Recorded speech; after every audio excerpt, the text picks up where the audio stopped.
예, 함께 한 목소리로 읽겠습니다. 시작. 보라, 내가 속히 오리니 내가 줄 상이 내게 있어 각 사람에게 그가 행한 대로 갚아주리라. 우리 다시 한번 읽어볼까요?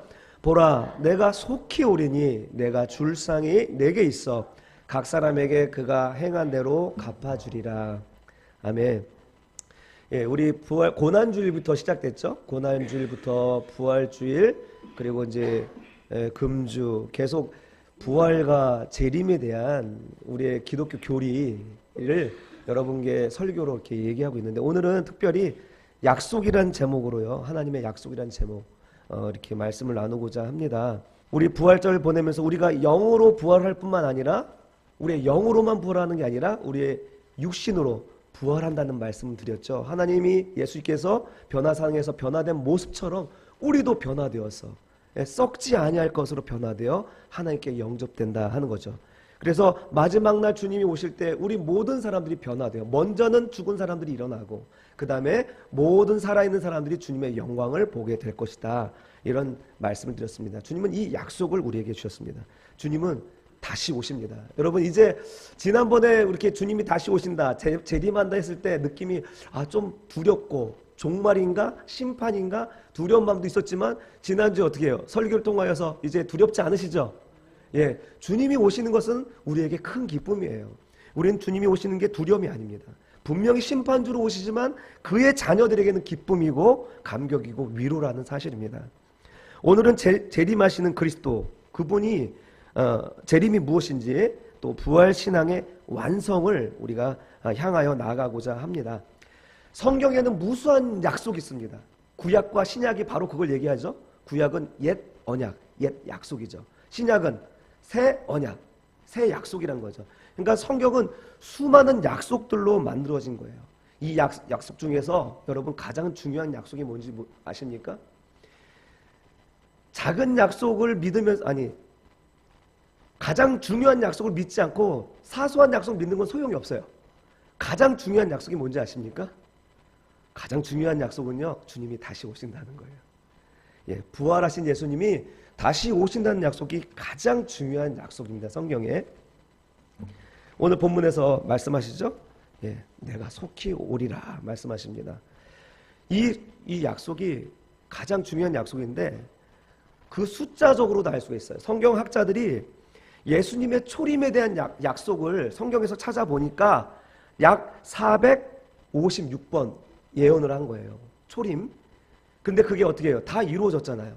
그런데 예수님이 오셨다가 다시 오신다는 약속이 성경에 구약과 신약을 합쳐서 약 1518번, 1518번을 기록이 되어 있는 거예요. 예수님이 다시 오신다는 거. 여러분, 가장 중요한 약속이요, 또 이렇게 수없이 많은 약속으로 말씀하셨고요. 또 하나는 예수님이 그랬죠. 천지가 없어질지언정 내 말은 없어지지 아니하리라. 예수님께서 그렇게 말씀하셨죠. 그렇게 말씀하신 주께서 반드시 오신다는 겁니다. 실제적으로 오신다는 겁니다. 주님의 오심은 실현된다는 거예요. 오늘 본문에서도요, 22장, 계시록 22장에서도 우리가 읽진 않았지만 7절, 12절, 20절 주님이 연속해서 계속 우리 속히 오신다고 말씀하시죠. 보라, 내가 속히 오리니. 또 오늘 본문에서도 내가 속히 올 것이다. 또 20절에서도 이것들을 증언하신 이가 이르시되 내가 진실로 속히 오리라 하시고, 오늘 성도들이 뭐라고 합니까? 아멘, 주 예수여 오시옵소서, 이렇게 얘기하는 것입니다. 여러분, 주님이 이와 같이 우리에게 오신다는 것, 주님이 다시 이렇게 오신다는 것은요, 또 그것도 속히 오신다는 것은 두 가지 관점에서 우리에게 은혜가 됩니다. 첫 번째 관점에서 어떤 은혜냐? 모든 것을 확인시켜 줄 것이기 때문에 은혜가 되는 거예요. 이 책이 기록된 시대는 언제냐면 도미티안 황제가 치하할 때에 기록된 책입니다. 여러분, 로마 시대 때 기독교를 박해한 유명한 왕이 있다면 누가 생각나시나요? 네로 황제죠. 네로 황제. 근데 네로 황제보다 딱 4배, 5배 핍박이 심했던 왕이 바로 도미티안 황제입니다. 여러분, 하나님의 백성들이, 하나님을, 천국을 사모하고 영생을 사모하는 백성들이 엄청난 고난과 환난 가운데 직면해 있잖아요. 그 성도들에게 이 책을 주면서 야, 니네 믿음 지키지 못하면 지옥 가, 이런 말로 계시록을 주셨겠습니까? 아니에요. 이런 환난과 고난 가운데 너희들 조금만 참아. 내가 속히 가서 너희의 억울함을 풀어줄 거야 라는 그런 메시지로 이 복음을 주신 것입니다. 여러분, 우리도 마찬가지지 않습니까? 우리가 하나님 믿는데 왜 우리에게 고통이 일어나고 정말 왜 이런 어려움과 환난이 존재하는지, 하나님 과연 계신지, 하나님 나를 사랑하시는지 이런 고민 가운데 눈물 흘릴 때가 많지 않습니까? 또 우리는 또 이런 하나님 말씀이 선포되고 공의가 이것이다, 정의가 이것이다 얘기하는데 세상은 공의가 아닌 불의로 성공하고 흥왕하는 것을 볼 때 너무나 억울하고 참 내가 믿는 것이 정말 맞는가 하는 그런 의심이 들 때도 많지 않습니까? 그래서 어떻게 보면 우리가 믿음대로 산다는 것은요, 정말 믿음대로 산다는 것이 오히려 고통이 따르고 또 어려움이 뒤따르는 것이라고 볼 수밖에 없는 것 같아요. 왜냐하면 세상이 그러니까요. 그래서 그 사람들과 살아가기 위해서는 우리는 많은 오해를 받아야 되고 많은 부당함과 또 외로움도 겪어야 될 것 같습니다. 오해도 당하고요. 내몰리기도 하고. 그래서 너무 힘들어서 너무나 지쳐서 이 신앙을 내려놓고 싶을 때도 아마 있었을 것이라 생각이 됩니다. 이런 상황에서 주님께서 이 계시록을 주신 것은 내가 속히 올 거니까 걱정하지 말고 조금만 참아, 기다려. 너의 억울함을 다 풀어줄 거야 라는 메시지라는 것이죠. 어제가 아니라 이제 지난 주간에 뉴스에서 그 30년 전에 513명의 그 사망자를 낸 형제복지원 얘기가 잠깐 뉴스에 등장했습니다.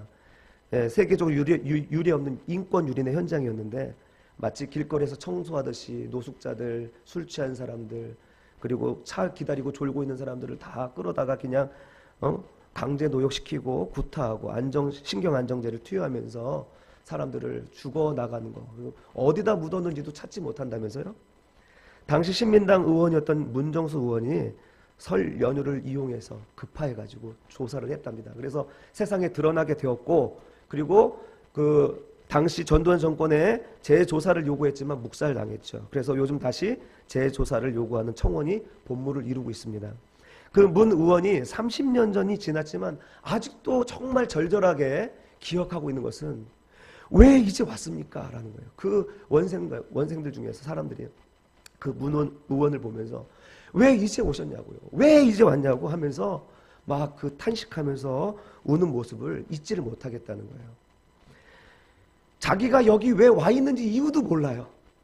내가 왜 이런 고통을 당해야 되는지 이유를 모르면서 있는 사람들인 거예요. 여러분, 이 억울함을 풀어줄 사람을 얼마나 기다렸을까요? 내가 왜 이 고통을 당하고 있는지 그것을 이유를 알려줄 사람을 얼마나 기다렸을까요? 이 문 의원을 만났을 때 정말 이 사람들에게는 정말 이 망감이 교차하는 감정이었을 거예요. 정말 기쁘기도 하고 또 원망스럽기도 하고 왜 이제 왔느냐 하는 그런 마음에 문 의원의 방문 조사는 아마 그 자체가 그 사람들에게 복음인 거예요. 여러분, 우리 주님이 오시는 날이 바로 그런 날이라는 것입니다. 우리가 왜 여기 존재하는지, 우리가 왜 이런 어려움과 고통을 당하는지 정말 이유가 알 수가 없어요. 잘. 주님이 빨리 오셔서 이것을 좀 드러내 주십시오. 그날이 바로 그날이라는 것이죠. 하나님이 오셔서 의가 무엇인지 불의가 무엇인지, 그리고 내가 사랑받는 자라는 것을 사람들 앞에서 명명백백하게 보여주실 날이기 때문에 기쁜 날이 되는 것입니다. 다윗이 그런 말씀하지 않았습니까? 주께서 내 원수의 목전에서 상을 베풀어 주시는 날이 바로 재림의 때라는 것입니다. 그러므로 주님이 다시 오신다는 이 사실은요, 정말 큰 기쁨이고 복된 날인 것입니다. 또한 재림이 우리에게 은혜가 되는 두 번째 관점은 뭐냐면 주님이 속히 오고 싶다는 거예요. 빨리 오고 싶다는 것이에요. 오늘 본문에서도 얘기하죠. 내가 정말 빨리 너희에게 오고 싶다.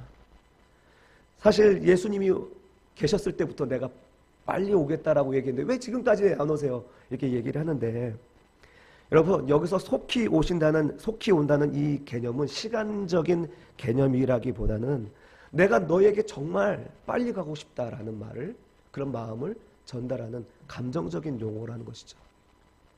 주님은 고난당하고 억울하고 이유도 알 수 없는 그런 가운데 있는 성도들에게 지금 얼른 가고 싶은 거예요.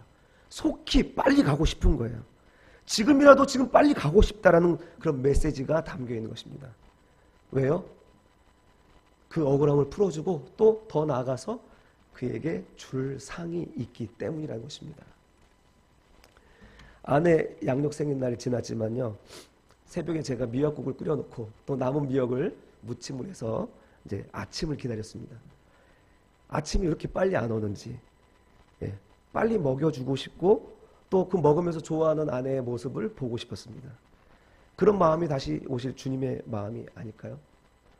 또 이렇게도 말할 수가 있겠습니다. 요즘 뭐 정글의 법칙 많이 좋아하는데 아이들은 엄청 좋아해요. 우리 아이들 그것만 기다리면서 TV를 안 보는데 그날만 허용하거든요. 근데 정글의 법칙 보면은 그 병만 족장이 그 족장원들에게 임무들을 맡기고 가잖아요. 그런 것처럼, 야 한결아, 너 오늘 너는 집을 청소해놓고 이불 좀 개놓고 한솔이는 설거지를 해놓고 소망이는 네가 어지럽혔던 거 책들 잘 정리해놔, 이렇게 얘기를 하고 내가 이제 엄마 데리러 나가 갔다 올게. 어저께 같은 경우죠. 그래서 이제 KTX 타고 오는 아내를 데리러 갔다 오면서 아내를 맞아드릴 어떤 기쁨도 있겠지만 내 머릿속에는 얘들이 이거 잘 했을까? 잘 해냈을까? 그러면서 혼자 미소 짓는 거예요. 아마 잘 하지 못했을 거예요. 아마 눈에 뻔한 게 책 꽂아야 책을 꽂아야 될 텐데 소망이는 안 된다고 막 짜증을 냈을 거예요. 그러나 이것을 끌어안고 해내려고 고민하는 아이를 상상하니까 괜히 기특하고 대견하다는 생각이 들더라고요. 본인들은 잘 안 되고 짜증나고 힘들어하기도 하겠죠. 내가 이것을 왜 해나 이런 생각도 할 수 있겠죠. 그러나 아이들은 그래도 아버지가 하라고 한 것이니까 이거 하고 나면 기쁨이 있겠지라는 기대를 가지고 하는 것입니다. 그래서 우린 돌아오면 어때요? 야 이건 왜 안 했어? 이렇게 할까요 제가? 그럼 나빠요. 우리 그 부모 뭐죠? 교육학에서도 아이들의 결과를 칭찬하지 말고 뭐라고 합니까? 그 과정과 노력을 칭찬하라고 그러잖아요. 네, 저도 그래야죠. 그래서 아이들 가면 그냥 이미 칭찬이 되어 있어요. 집에 도착하지 않았지만 내 마음속에 어떻게 칭찬할 것인가 고민하고 있는 거죠. 그리고 또 무엇인가 줄 게 없을까? 이런 생각을 하게 되는 거예요. 아직 도착하지 않았어요. 아직 결과를 보지 않았어요. 여러분, 주님의 재림이 그렇다는 것입니다. 주님의 재림은 우리의 결과를 보고 너 이거 했으니 이거 상 받아, 이게 아니라니까요. 이미 주님께서는 우리에게 맡겨주신 임무를 생각하면서 기뻐하시는 것입니다. 그리고 그것을 잘하든지 못하든지 그걸 떠나서 하나님의 머릿속에 이것을 잘 했는지 안 했는지 또 하려고 노력하는 그 모습을 보면서 상급을 주시는 거예요. 뱃속에 아이를 갖고 20kg이나 몸무게가 늘어버린 아내를 위해서 남편이 돌돔을 잡았어요? 뭐 광어라도 잡았습니까? 만약 잡았다면 난리 나지 않았겠습니까? 빨리 집에 가서 보여주고 싶지 않겠어요? 여보 고생 많았어. 자 돌돔 화로해 하면서 주지 않았겠습니까? 아마 뭐 잡았으면 이미 뭐 문자로 설레발하고 막 그랬겠죠. 여러분, 주님은 빨리 오셔서 모든 눈물을 닦아주시고 그 모든 수고를 기억하셔서 우리를 칭찬하고 위로하고 싶으신 거예요.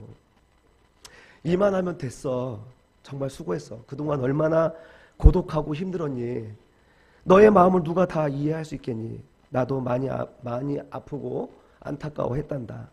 그러나 있잖아, 수고한 너에게 준비한 서프라이즈가 있단다. 아마 내가 그동안 힘들었던 건 모두 다 날려버릴 만한 그 놀라운 것들일 거야. 고통 기억? 아마 기억조차 할 수 없을걸. 자, 받을 준비 됐니? 여러분, 이게 재림에 있을 주님의 위로라는 사실입니다.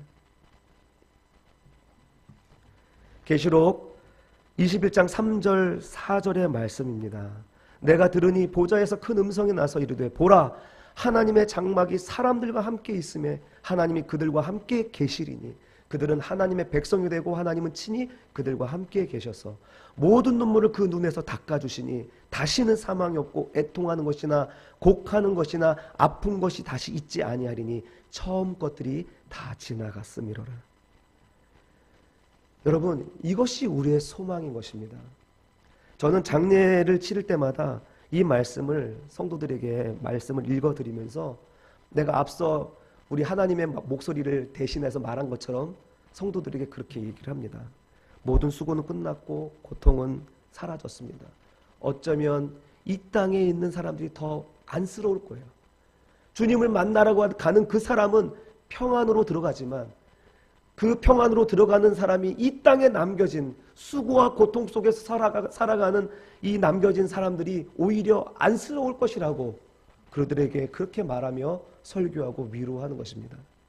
여러분, 정말 그렇습니다. 이 땅에서는 우리가 다 알 수 없는, 다 이해할 수 없는 삶을 살다가 가는 것입니다. 저도 이해할 수 없는, 목사라고 다 압니까? 신학자라고 다 압니까? 그렇지 않아요. 이 땅에서 우리가 살아가는 것은 우리가 정말 일부분만 알 수 있는 거예요. 하나님이 오셔야 명명백백하게 알게 되는 것이죠. 저도 기대하는 것은요, 제가 노안으로 죽든지 아니면 사고로 죽든지 질병으로 죽든지 내가 이 땅에서 떠나게 될 때에 예수 그리스도께서, 우리 주께서 나의 모든 의심의 구름을 걷어내고 나의 모든 수고와 고통의 눈물을 닦아주실 것을 저는 기대하고 있습니다. 여러분, 이와 같이 우리는 주님이 반드시 오신다는 거예요. 근데 그냥 오시는 게 아니라는 것입니다. 오늘 본문에 줄상을 가지고 오신다 하는 것입니다. 우리에게 줄상이 있다는 말은 어떤 의미냐? 오늘 본문 한번 보실까요? 한번 따라해 봅시다. 주님은 반드시 우리를 기억해 주신다는 것입니다. 예, 보라 내가 속히 온다. 내가 줄상이 있다라는 것과 그리고 그가 행한 대로 갚아주겠다라는 것은 무엇이 전제되어 있습니까? 주님은 우리를 늘 지켜보고 계신다는 거예요. 지켜보고 계시고 너희의 행한 것들, 너희의 고통과 아픔, 이 모든 것들을 내가 다 기억하고 있어. 다 기억하고 있다는 말이 전제되어 있는 것입니다. 여러분, 이것은요 바로 우리에게 주실 상급이란 거예요. 주님이 우리를 기억해 주시고 우리에게 갚아주신다는 것, 그것이 우리에게 상급이 된다는 것이죠. 이 상급은요 감점이 없는 가점의 상급이라는 것을 기억하십시오. 우리는 옛날에 우리 부흥사 목사님들이 상급에 대해서 이제 좀 다르게 얘기하셔가지고 많이 혼동을 갖고 있어요. 여러분, 이런 얘기 들어보셨죠? 과거 전통적인 목사님들이, 부흥사 목사님들이 하신 말씀. 금멸유관 받을래? 개털모자 받을래? 들어보신 적 있죠? 열심히 공덕을 쌓으라는 얘기 아닙니까? 쌓지 못하면 개털모자다 이거잖아요. 그런 말이 세상에 어디 있습니까? 그래서 천국이 아니죠. 무한경쟁으로 살아간 이 시대와 천국과 뭐가 다릅니까 그러면? 그래서 상급은 차등이 아니라 균등이다라고 주장하는 사람들이 있습니다. 상급은 하나님 자신이라는 거예요. 하나님이 주시는 구원의 은혜가 상급이라는 거예요. 그것이 넘치기 때문에 뭐가 부족하길래 또 상급을 받느냐 이 말이에요. 맞죠? 맞는 말입니다. 그런데요, 그럼에도 불구하고 성경은 상급을 이야기하더라는 거예요. 그런데요, 이 상급은 우리가 열심히 나가서 전도하면 또 기도하면 레벨이 따따따따따 올라가가지고 레벨 업 되는 그런 상급이 아니라는 거예요. 더더욱 성도들 간의 경쟁에서 얻는 상급이 아니라는 것입니다. 상급은요, 하나님이 각 사람에게 주신 사명에 따른 위로와 격려라는 사실을 믿으시기 바랍니다. 여러분, 올림픽 얼마 전에 끝났는데 올림픽에는 각 종목이 있잖아요. 각 종목에는 금메달이 다 있어요. 금메달 다 있어요. 그런데 종목이 다르단 말입니다. 다르단 말이에요. 스키 점프하는 선수가 다르고 그리고 쇼트트랙 하는 사람이 금메달이 다른 거예요. 김연아 선수에게 양궁대회에 나가서 메달 따라 이렇게 얘기하면 코미디 아닙니까? 김연아 선수의 사명이 있고 양궁 선수의 사명이 있는 것입니다. 동절기하는 스포츠가 있고 하절기하는 스포츠가 있습니다. 시대에 따라서 해야 될 사명이 있다는 것입니다. 마찬가지로 성도들은 하나님이 각자에게 주신 사명이 있다는 것입니다. 그 사명은 비유적으로 얘기한다면 나에게 맡겨진 종목인 거예요. 내가 달려가야 할 종목이란 것입니다. 이것을 이루기 위한 경쟁자는 누구냐? 바로 나 자신이라는 것입니다. 다른 사람과 경쟁하는 게 아니고 내가 어떤 상을 얻기 위해서 뭔가 더 욕심을 내서 얻기 위한 그런 상이 아니라 나 자신과의 싸움이라는 것입니다. 하나님은 우리의 각자의 자리에서 이와 같이 나 자신과 고군분투하며 싸우는 것을 기억하신다는 것입니다. 거기서 얼마나 힘들고 외롭게 싸우고 있는지를 기억하신다는 사실입니다. 하나님은 우리 기억하시는데 두 종류로 기억하십니다. 하나는 우리의 고통을 기억하시고 하나는요 우리가 주님을 얼마나 사랑하시는지를 기억하시는 것입니다. 하나님은 우리가 전도자로 부르신 상황에서 당하는 고통을 기억하실 것입니다. 하나님의 말씀을 있는 그대로 선포할 때 오는 어려움을 기억해 주실 것입니다. 하나님의 말씀대로 의롭게 살려고 노력하다가 당하는 어려움을 기억해 주실 것입니다. 믿음을 지키기 위해서 예수님 때문에 하나님 때문에 가족과 이웃과 친구들로부터 당하는 어려움을 하나님은 기억해 주실 것입니다. 이들에게 하나님께서 주시는 면류관이 무엇이냐? 의의 면류관이고 선지자의 면류관이고 정말 자랑의 면류관이라는 것입니다. 그리고 또한 우리를 기억해 주시는 것은 고통만이 아니라 우리가 주님을 얼마나 사랑하시는지를 기억해 주신다는 거예요. 우리가 주님을 영접할 때 주시는 생명의 면류관이 바로 그것이 아닙니까? 그런데 여러분 그거 아세요? 주님은 1등만 기억하신다는 사실입니다.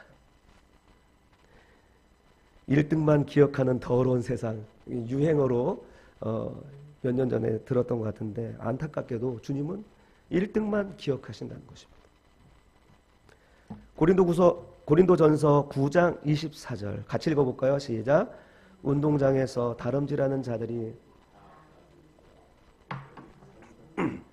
한 사람인 줄을 너희가 알지 못하느냐? 너희도 상을 받도록 이와 같이 다름질하라. 아멘. 여러분, 우리가 달려야 할 종목에 우리가 섰습니다. 그리고 그 종목에서 우리는 반드시 이겨야 되는 거예요. 반드시 금메달을 따야 되는 겁니다. 내가 경쟁해야 할 그 싸움과 경기에서 반드시 승리자의 면류관을 얻어야 된다는 것입니다. 그 싸움의 대상이 다름 아닌 죄와 유혹에 노출되어 있는 나 자신이라는 것입니다. 그 어떤 것도 나를 앞지르게 해서는 안 되는 거예요. 죄가 나를 앞지르게 해서는 안 되는 거예요. 유혹이 나를 앞지르서 나를 삼키게 해서는 안 된다는 거예요. 우리의 신앙생활의 싸움은 바로 그 싸움입니다. 다른 교회와 싸우는 게 아니에요. 우리의 싸움은 바로 나 자신의 죄와의 싸움입니다.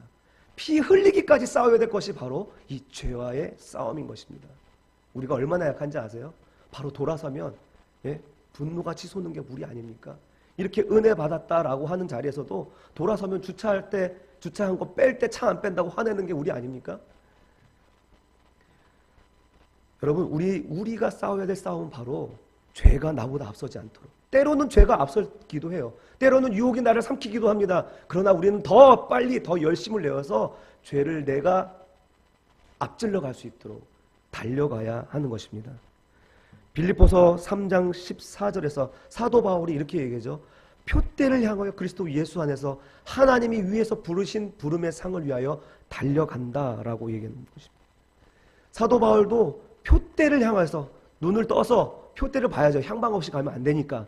그리고 그리스도 안에서 하나님이 부르신 부름의 상, 이건 구체적으로 얘기 안 했어요. 왜?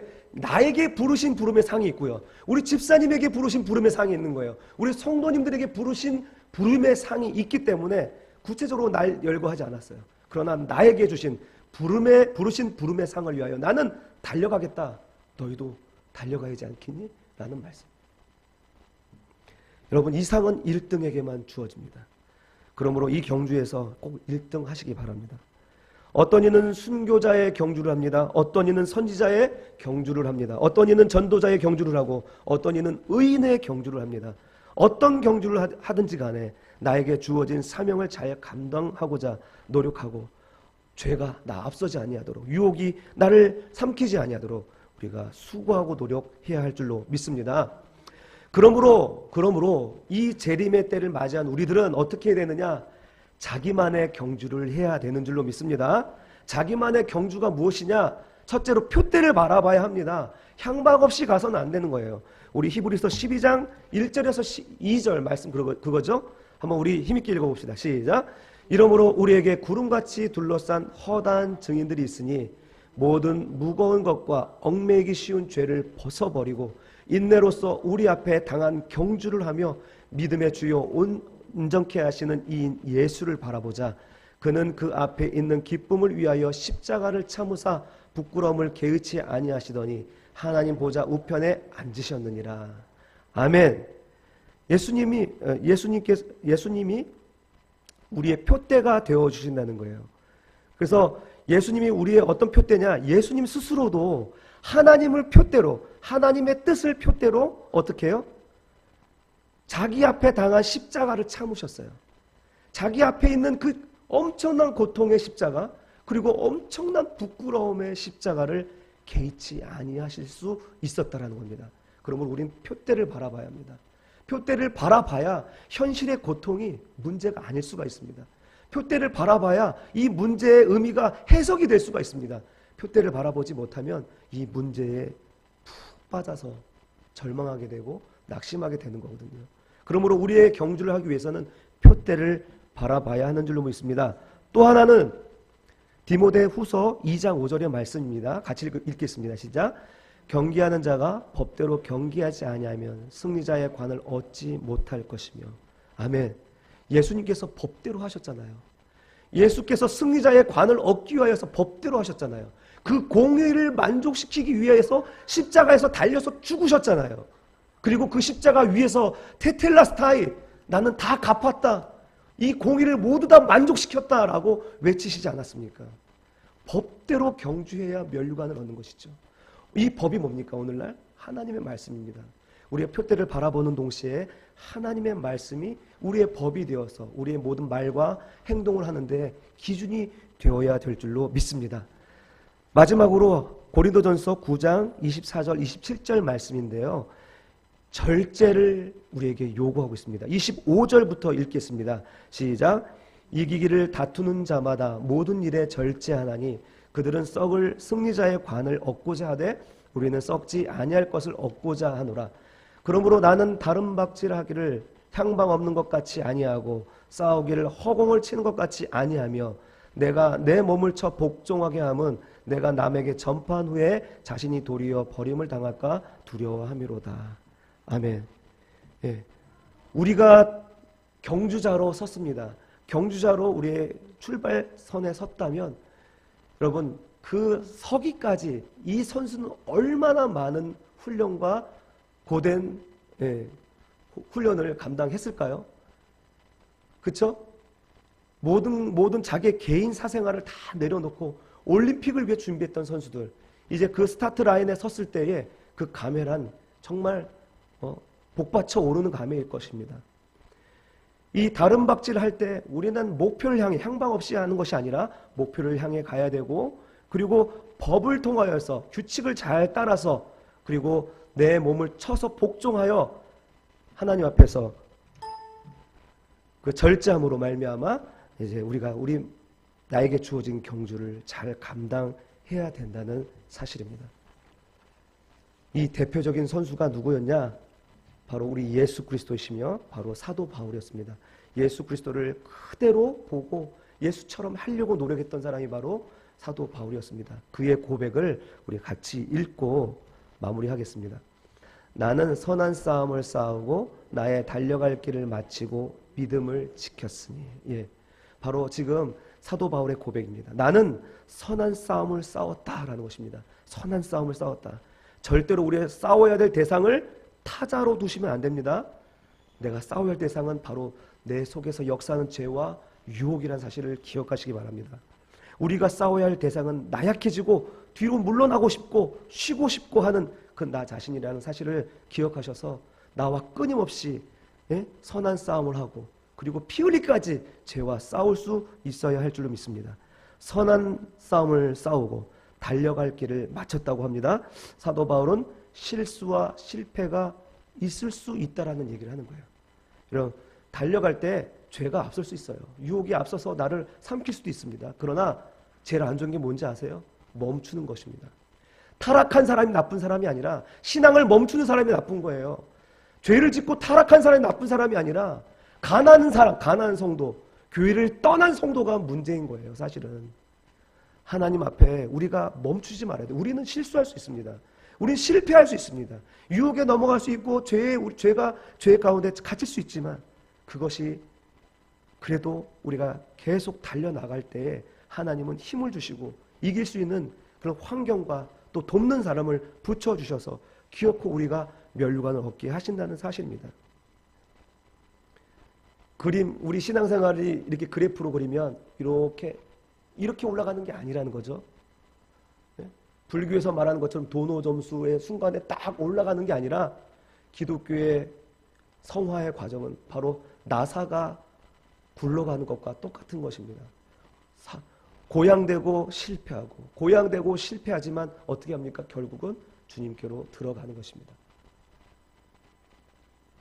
나쁜 것은 가지 않는 거예요. 멈추는 거예요. 혹시 여러분 신앙이 멈추지 않고 계속 가고 있다면 여러분에게 소망이 있는 줄로 믿습니다. 이제 말씀을 정리하겠습니다. 올림픽 때 이상화 선수가 금메달을 놓쳤지만 은메달을 딱 획득하는 순간에 막 눈물을 흘리면서 관중들에게 담례하는 장면을 보았을 것입니다. 이 금메달을 놓쳐서 운 게 아니겠죠? 지금까지 그 메달을 얻기 위해서 고생하고 힘들었던 것이 주마등처럼 지나간 이유 때문일 것입니다.